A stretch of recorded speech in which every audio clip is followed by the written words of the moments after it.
So while there's a lot of things going on in the larger, broader environment as it relates to US, I'm still very long on this sector. I think that it's the perfect time for you to start your journey. I think that as long as it's the right deal and the right opportunity, it still makes sense for you to invest.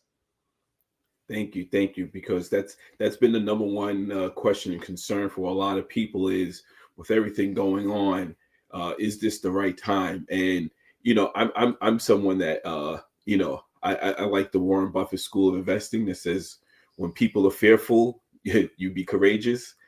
The thing that makes me most passionate about it, and you've heard me talk about this from Mel, is that it creates jobs.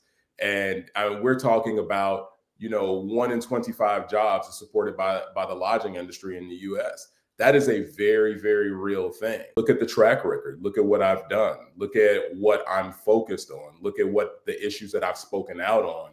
Look at the lens that I'm looking at the hotel investment through. Because my concern at the end of the day is always going to be the buyer, right? If I'm doing acquisitions consulting, is do you make money? Right? If that's what you told me is important to you, all these other things are important. We can have the generational wealth conversation. I know you want to get your son or daughter on, all these type of people. You got a cousin you trying to plug into the business, but doesn't make money, doesn't make sense. And is this the trigger that we should be pulling at this moment at this target?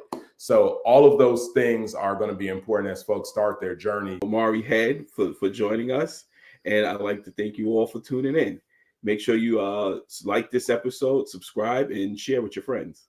All right, everyone, take care. Peace.